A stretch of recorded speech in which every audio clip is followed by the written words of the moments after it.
if you want to snipe some sick cash, there's a service called Alpha Draft, which is a fantasy esports site, and they have CSGO, and they have numerous tournaments on there, Road to Vegas, CES tournaments, for example, online, ESL, ESEA, all the time. So, description box below if you want to look at the link there. Now, about a week and a half ago, I published my Reflections interview with Fraud, which I will link there. And in the interview, at the end of the interview, Fraud reveals he wants to come back to CSGO, or CS rather. He didn't really go that hardcore into CSGO. He wants to be a full-time professional again, but he wants to do it for a proper team. He doesn't want to just do it for some no-name team. He wants to go full on. It's now been announced that Complexity have signed Fraud, and he will be in their next lineup, which is hoping to compete, for example, in the Turn League, in North American lands, and ideally international lands for next year, 2016. So the big news is he's come back there, and obviously Complexity was the team where he really built the brand of that team with his individual players, the star franchise player, and that's where he had his best results. So an interesting story there. Now, as a CS 1.6 player, he's one of the best of all time. For North Americans, he probably is the best player of all time. If you try and weigh it up, you can make arguments for other people, but I think a lot of people, and I think I would agree, I would plump for Fraud as the best player because he was a full-on carry player. He achieved a lot of success. He was a world champion. He won a lot of money, and he had quite a number of years of longevity to his career. So in terms of actual prize money won, in 1.6, he won around, his teams rather, won over $400,000. So individually, about $80,000. Now that places him top 21 of all time. He's the 21st player of all time in 1.6 for prize money won. So for a North American, that's very good. A lot of the players obviously on that list are Swedish that are above him, or Nordic players in general. So to be that high up for a North American player is extremely good. It shows kind of the longevity and the success he had in his career.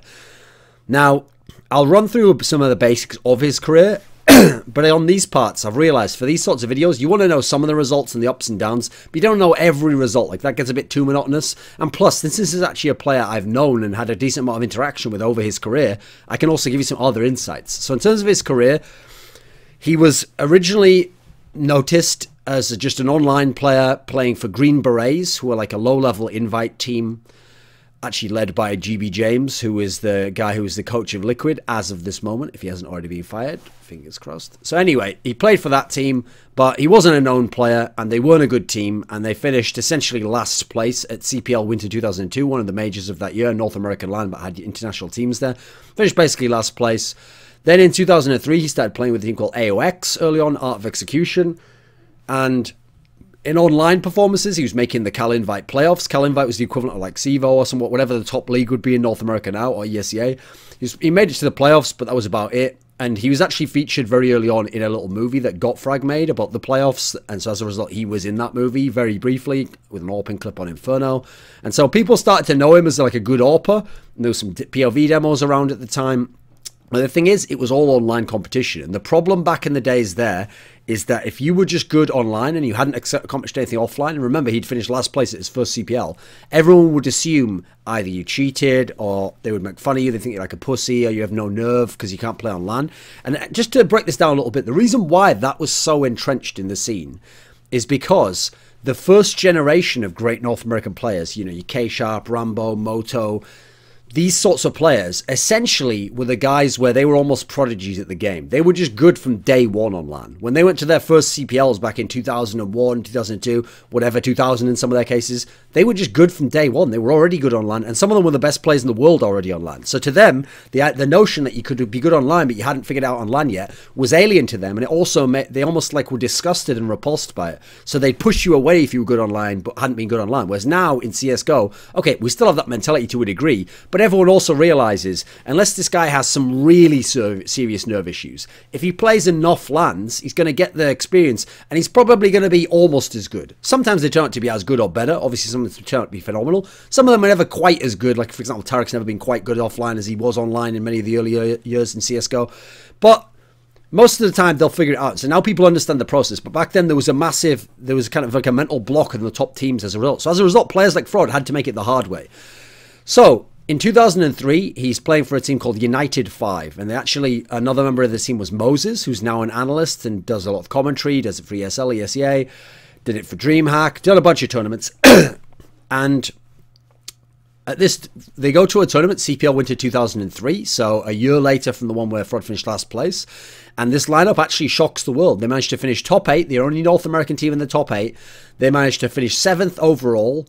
And to get there, they'd beaten Team 3D, the team that had all these legendary old players on Moto, Rambo, K-Sharp, amazing players. But at the time, they were starting to drop off. This was one of their first bad CPLs. And this was the rise of this team with Frod on. And we saw at the time, he was one of the stars of the team. He was a very good AWPer. And interestingly, the way they used him within the strats would often be like, hold this one spot so that you've got like a line across the map. And if they cross there, you're going to kill them. And if they don't, you know that they haven't moved to this part of the area. So the in-game leader, Hare, would use Frod in a very tactical sense within how he was going to play the game. Or rotate him on a certain spots, knowing we need extra defense here. So actually one of the first real tactical uses of a star player that you didn't often have back in the days of North America, at least. Now, in 2004... things didn't go so well. They didn't qualify for ESWC. And then around the summer, there was this crazy decision made by the team, which had a logic to it, where they were going to make a LAN team that would live in Chicago. And so it was all the players who lived in Chicago all willing to move to Chicago. And so that meant in Frod's case, he wasn't able to. He lived in Florida. I think it might even have been in Miami, and he didn't want to move there. And also, it was very uncertain. You know, there weren't like full salaries to the same degree back then. I mean, this team actually had like sponsorship and backing to go to events, but this was a risky proposition to do. And actually, that team didn't end up working out. But anyway, so Frod takes a big risk because then he ends up having to join this team Complexity. And at the time, Complexity were basically... they weren't no-names, but they weren't a good team. Now, the reason they weren't no-names is because initially they were famous for just signing players that like had some tenure in Cal Invite or something and trying to make a team. But more interestingly, the reason they got prominence is because the owner, Jason Lake, his name, alias was One, actually.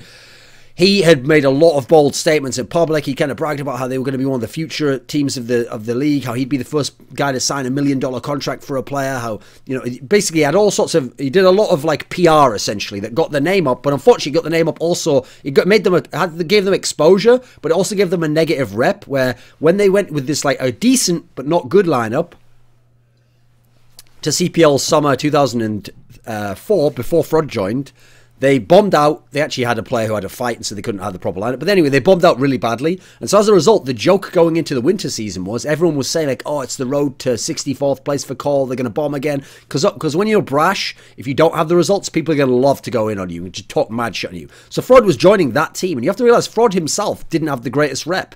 He'd always been considered an onliner. Okay, he'd performed at the previous CPL winter. Okay, good. But like I said, not only did those old school players never respect you until you'd really proven it online, which I guess he had by beating 3D, but because Frod was known as a shit talker and a very confident guy and a cocky guy, admittedly he wasn't like a hardcore shit talker who just for no reason went super ham, but he was more on that end, and he was perhaps overly exuberant and cocky if he had success or beat people. That just made those sorts of old school players, like some of the guys in Team 3D, just despise him, just hate him. And if he had an accomplishment against him, they'd try and write it off like, oh, he got lucky there, or who cares, like he's a loser anyway. And so you could see he was going to have to make it the hard way, and he did in Complexity, because at the CPL Winter 2004, so 2 of them he's been to now, at this one, he finishes in 5th place, which is a really big result for a brand new team, especially a team that's not with legendary players. And part of the result of doing so was to manage to beat some top European teams to get there. Mouse Sports, Destination Skyline. So these were big-time results to get that high up. And you could tell already from his individual performance, he was the star, main carry of this team. And he was one of the best players in the world. Like, he didn't yet have the results to prove that he was. But just his performance here, you were like, I've already seen that this is the kind of performance where you can be a great player. You can be a superstar if you can do what he was able to do at that LAN. I remember players like Shagwa, another great opera at the time, who actually won that tournament, telling me, like, this was this guy's real breakout. Like, now we know he's legit. Now we know he's a world-class AWPer. So 2005 was going to be his chance to really show himself. Now, the team changed a player. They got Sunman in, and they managed to finish 2nd at CPL Spain, which had, at the time, most of the top teams there. The only team they lost to was Mouse Sports, who at that year were one of the better teams. They'd had a change of lineup and had one of their best lineups ever. They lost to them there, actually got wrecked on Dust 2 in the final. But to get there, Complexity was able to beat NIP, who had like legendary players, Heaton, Potty, guys who'd only won in their careers. They were just legends, some of the greatest overachievers and winners of all time. Then, though, at ESWC, the big major of the year, the most important tournament to win, Complexity and Frod won the tournament. So Frod was like on the best team in the world champions, and he was maybe even considered the best player in the world. And around this time, he was releasing lots of POV demos, so you got to see him absolutely wrecking teams in Cal Invite online. He was absolutely incredible. Now, the team went through a little bit of a slump towards the end of the year because they tried making a roster change, took out Sunman, brought in Exodus. That went badly. They lost a couple of lands to 3D. They brought back Sunman. Then CPL Winter was like the second most stacked tournament of the year, really impressive tournament. And unfortunately, they only managed to finish joint 9th place there. They didn't make a big deep run there. And this was the problem with this lineup, actually. It had a great distribution of skill in terms of if everyone had did their job, they could always be competitive with top teams. Problem was, it wasn't a lineup with lots of skill throughout the lineup. Fraud was a superstar. He was one of the best players in the world, a really sick AWPer. But then you had like Sunman was like a good lurker with good skills, but he wasn't like a world-class player. He was maybe bordering on a star. Then you had Trip and Warden were really just supportive players, and then Sunman was just like an okay middling player, but who was good at clutch rounds. So you had the roles covered, but it meant everyone had to do their thing. And so of the teams to win Major World Championships, this was one of the ones that had less skill in some sense across the team, up there with Neo's Polish teams. Whereas at the time, a lot of the great teams in history had a number of star players here and there and an abundance of talent, especially the Swedish teams. So actually it shows how the clockwork nature, the machine nature of this call team, but everything had to be working right for them to succeed. That's why they'd have these big results and they'd have big top results. But then they'd also have some where they'd have an off tournament. Things wouldn't go well and someone played badly there. Now, in 2006, they got back up near the top again. They won Transatlantic Showdown when they managed to beat Mousespots in the final there. They went to the WEG Masters, which at the time was the tournament that the final had the most prize money in history. It was 70,000 for first place and only 20,000 for second. And even though Fraud had played incredibly this whole tournament, he'd been dueling against, you know, amazing teams. He'd been playing as Solo, the Korean player was a superstar. He was playing as a superstar, Fraud, but the other player playing as a superstar was Jungle from WNV, the Chinese team. And the Chinese team in the final beat Complexity in the final and won the 70,000. So still a top finish.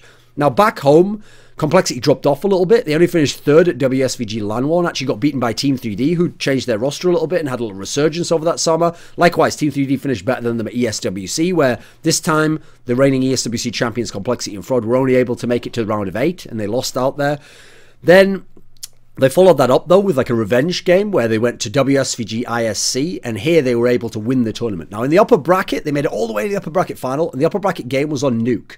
And this game, Fraud, amazingly, went absolutely ham. I mean, remember, this isn't a map where often in 1.6 you couldn't really use AWPs very much. He went ham. His AK was nuts. His rifle was really impressive. He had like maybe 22 kills, but his team actually lost the game, and by quite a big margin. Now, they made it through the lower bracket. They beat the Fnatic team, which hadn't quite become champions yet, even though it had Forest, it had DSN, it had Khan. They beat them on Train, and actually there was an interesting AWP duel there between DSN and Fraud. And then in the final, because it was a double elim, single map tournament, to win the tournament, Complexity would have to beat Alternate Attacks, the team that lost to in the upper bracket final, twice.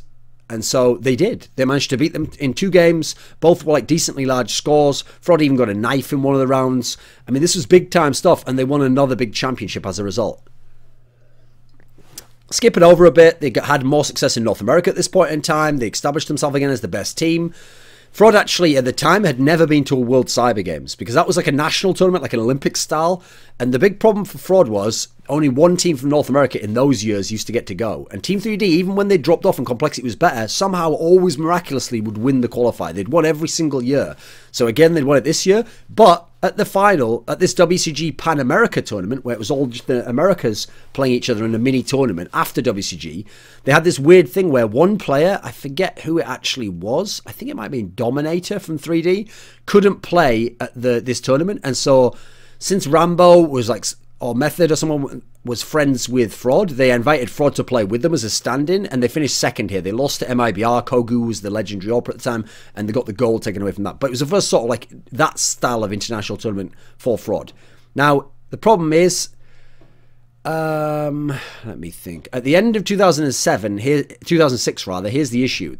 The last 2 tournaments of the year were a flop. Again, it was a flop at the end of the year for Complexity and Fraud, where these 2 huge tournaments, CPL Winter, super stacked tournament, they went out in the group stage, and the WSVG NY Finals had mad money for first place, $50,000 first place and a Rolex for each player. They just went out really early there. So they bombed the last 2 tournaments, and actually that would be the end of 1.6 for a few years, because at that point in time, most of the North American players, including Fraud, switched over to Source to play in CGS, which is the Championship Gaming Series, an online televised league, televised, not online rather, on cable television by DirecTV, owned by News Corp. And this tournament, actually Fraud was one of the best players, and his AWPing adapted, and Cole were one of the best teams. They had Zet in their lineup from Sweden, who'd been in an IP, probably the best player in the world in 2006. And in this tournament, individually in Source, they were really good. They were the best team in North America. The problem was the franchise system, they couldn't qualify for the World Finals, but they got to go there and they had a mini individual tournament just for Source, and they won that. In fact, they won a number of lands this year. They showed they were the best Source team probably, but they didn't have the chance to compete internationally because of this stupid franchise system. Now, after a couple of years, CGS went bust after the second season. So in 2009, end of 2008, it was announced that Fraud's coming back, end of 2008. And he didn't sign with Complexity. They left Complexity and they went and joined Evil Geniuses. Now in Evil Geniuses, they had this all-NA lineup, but it wasn't working out really early on. Like they finished only joint 9th place at the IEM Global Finals, one of the majors, the biggest major to win actually. And it wasn't until they got Lurpis, the Finnish in-game leader, to come and live in America and play with their team that they kind of got these guys back into the rhythm of how to play 1.6 and what the new meta was like and how to have proper strats, because they had the European meta coming in with Lurpis, and he really invigorated the whole team. And famously, the first tournament they did really well at was Game Goon Mexico, where a number of top teams didn't attend, but it was basically a number of the really good North American teams, a couple, and We Made Fox, who were like solo, the best Korean team, and a good international team, like a top 10 international team. They managed to beat We Made Fox. They won the tournament. After that, there was an IEM tournament in Chengdu in China later on in the year. And even though they only finished top 8 here, already you were seeing signs, because already they were able to come like really close to beating SK on Train, which was like a good map for SK. So you saw like, oh, they're going to be dangerous. Their real breakout, they had a few tournaments that they were really special at. At the end of the year, there was Arblet Cup Europe, right at the end of the year in Sweden, Stockholm. They managed to finish 3rd here. They got to the upper bracket final, but they lost on Dust 2 there. It was a single map double elim tournament again. They lost on Dust 2 to SK, Vale's team with Temple, etc. Oh no, actually that was after Temple. That was when they had Crystal and Face.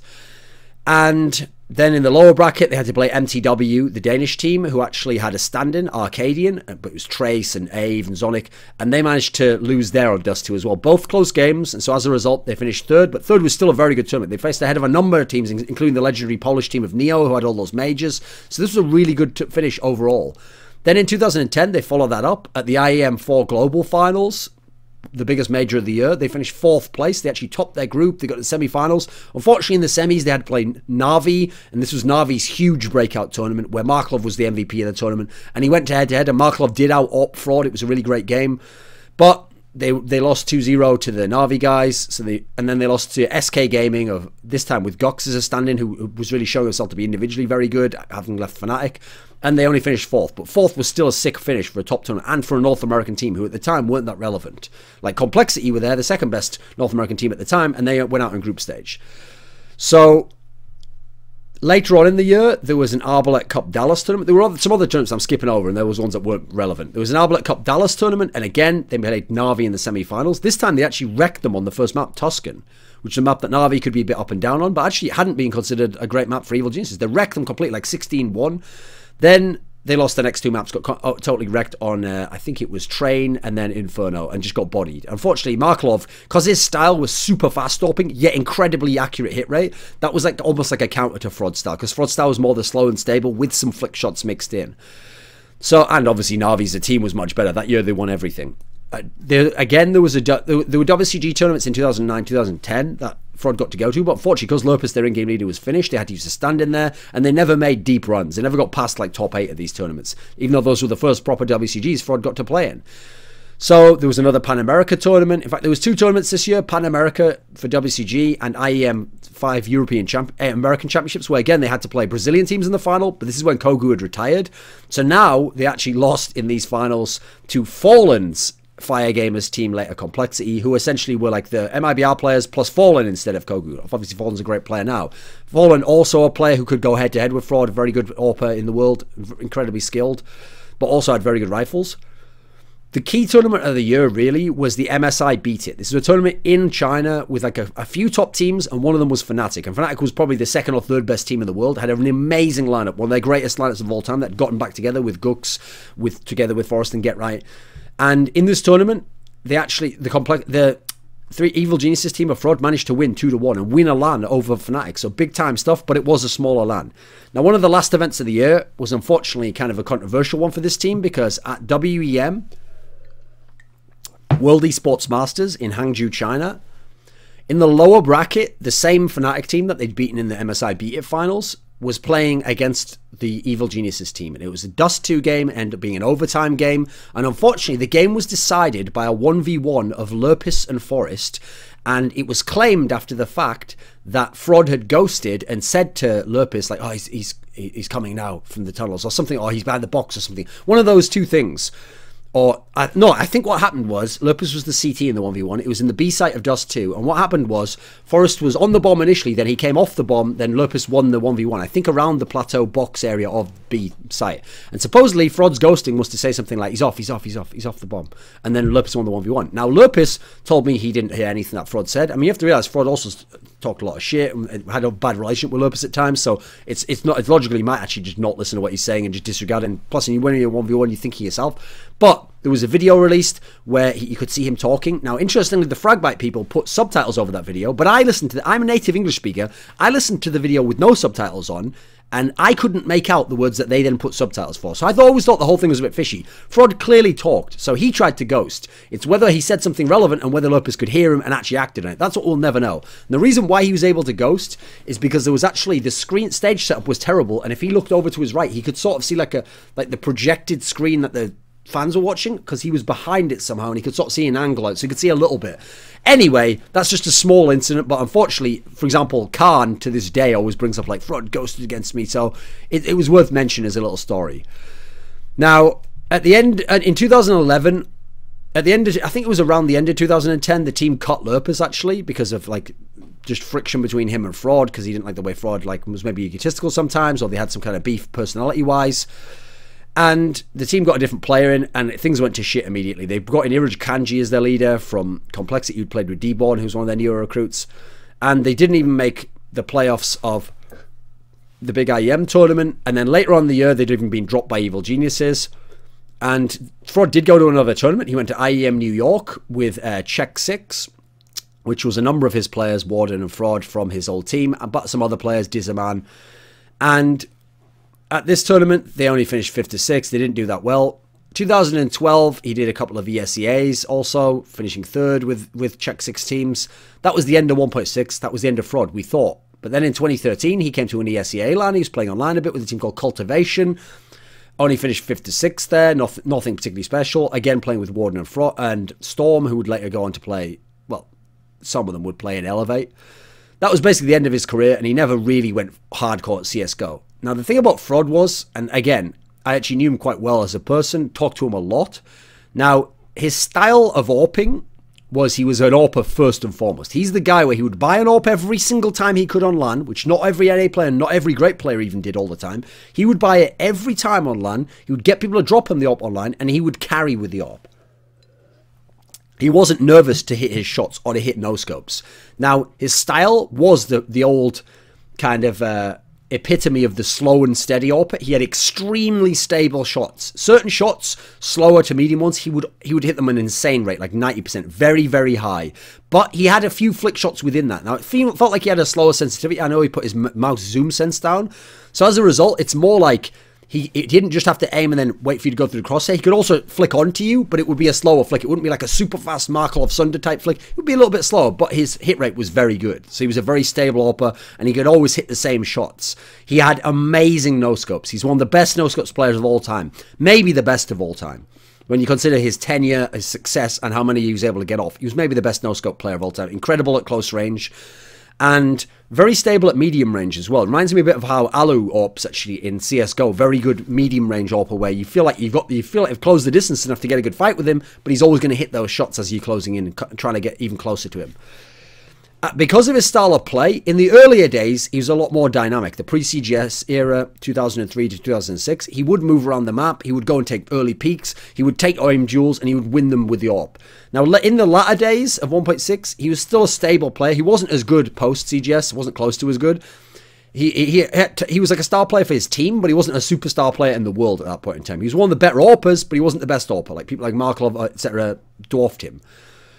So the big issue there was, in the latter days, I noticed he became a lot more hesitant. Like, he would play the same spots over and over again, and he would want the same angle to cover, and if he covered that angle and they didn't come there, he wouldn't always make plays and go to the other parts of the map. So he was a bit more tentative there, and it's not that he padded his score entirely, but he played a more reserved, limited game, but was still good within it. He was the best player in Evil Geniuses. He was better than Nothing, who had a lot of skill and a lot of flair, and every now and then did something, but didn't have nearly the same level of star impact frag performance.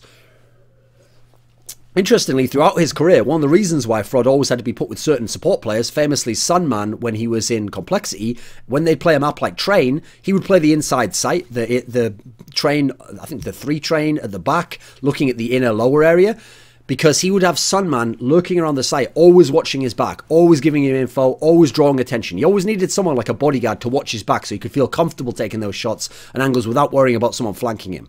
So that kind of was a little bit more exacerbated in the post-CGS era. Now, back in the day, around, say, 2005, I think 2005 was his prime. That was when he was really God mode with the AWP. He was still very good in 2006, but around 2005, going into 2006, his rifles got really good. Before that, he was one of those AWPers who used the AWP all the time and had like mediocre rifles where you just spray a lot. His actual tapping and bursting got a lot better going in 2006, and his rifles got good. Like, they weren't world-class level, but they were good, as in when he didn't have the AWP, he still could have impact on the game and could still be the best call player. He was clearly a carry player. He was one of those solo hard carry players, incredibly good, that could carry your team to championships. Now, was he the best AWPer? He's definitely top 5 AWPer of all time, if not top 2 or top 3. In fact, I'd say he's a top 2 AWPer of all time. For me, the debate is between Kogu and Fraud, because both played a long time, both were very good for a long time, both were the hard carry AWPers, solo carries of their team, who used the AWP every chance they got online, and both very good online, and good with all styles of the AWP. Now, it's true, if Marklov had played more years and had been more of a dedicated AWP, he kind of gave it up a year and a half into Na'Vi. If he'd have gone hardcore, I think Marklov had the talent and the LAN performance and the big finals performance. If he'd wanted to, he could have been the best AWPer of all time. But he didn't have the same tenure of time, and he went off AWPing later on. So even though he was incredibly good for those single few years, like in terms of 1 year, maybe Marklov was the best AWPer. But in terms of the whole career, I think it's between Kogu and Fraud, and personally, I go with Kogu. He had a few more years at the top. He had a way worse teams. He was able to carry people with what much was practice in all different metas of the game. So for me, Kogu edges it, but it is right up there between him and Fraud. And you can definitely make a case between the two. I understand people who pick Fraud. He was also very incredible. Now, part of the reason I know Fraud a lot better than people would realize, is because I actually did a Counter-Strike guide with Fraud. I wrote a guide that was with a player called Steel, a Canadian guy, not the one that plays in CSGO, a guy who was actually French-Canadian and actually originally Bulgarian from Montreal, and his 3D teammate, Rambo. And then that guide was such a success, we made so much money, that we actually did another guide, a follow-up, which was with Fraud, and it was a 1.6 guide, and it was called Tau Fraud, The Art of Fraud. And for this guide, it was like, we'd even revamped it over the other one. Like, this one had like not only text and pages and layouts, which was all formatted and looked like a very cool ebook, but it also had audio, like him talking about what he did in situations, like what would I do if I'm against a team where the enemy's going off. There'd be a little clip you could press play and listen to that for. There were videos showing like actual like rounds in a game where he did like a cool shot, and then he'd be talking over it and it'd be slowed down, like, see what I was thinking on this shot is I'm letting him come in first so I can take him, and I know the second guy's going to be there. We had a lot of like, it was audio and visual and the text aspect. So the thing is, to this day, you have to buy the guide. It's like an online ebook that's like projected. I won't say whether to buy it now because it is very many years old, and it's going to be a hassle, like changing the copy protection for people if it breaks, etc. So I don't give a fuck if you never buy it. Don't ignore that. Just know that it exists. And we did the guide. Therefore, I know a lot about his philosophy playing the game. Like, he's a guy who, for him, mindset was very important. That's why he was so cocky and confident, because his skills, he'd practiced so much. He practiced a lot, and he would practice certain things a lot, that he would get his mind into a place where he had the confidence. And if he went against someone who was already did well against him, he'd try and think of a new game plan. And he was a guy who would come up with a game plan, then would stick to the game plan. That's one of the things that made him a great player. And he knew he had the confidence to be the carry player and be like, listen, you guys just play with me, play around me, and we can win this game. And he could play that hard carry role. So very interesting in that sense. As a small aside, also, when he joined Evil Geniuses, that showed me what a piece of shit Alex Garfield is, the guy who was the owner of Evil Geniuses, because even though I did the guide before Fraud joined Evil Geniuses, Alex Garfield decided to tell me that somehow in his contract he now owned all likenesses to Fraud throughout in perpetuity and through all history, which I'm pretty sure wouldn't hold up, and therefore claimed that even demo footage of him within the guide was technically owned by him. Therefore, we weren't allowed to do any promotion with Fraud, like do game nights or giveaways and stuff, because Evil Geniuses Garfield claimed that he owned Fraud's soul and everything about him, which obviously is complete bullshit.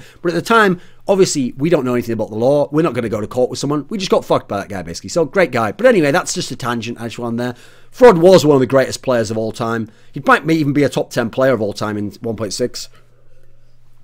Now, how will he do in CSGO? From the clips I've seen online when he plays, he's still a good AWPer. I think he could definitely be a good, stable AWPer. Like I think if he really got back into the swing of things and he gets the right team around him, he could be like a JDM type player. I think he could be around that level.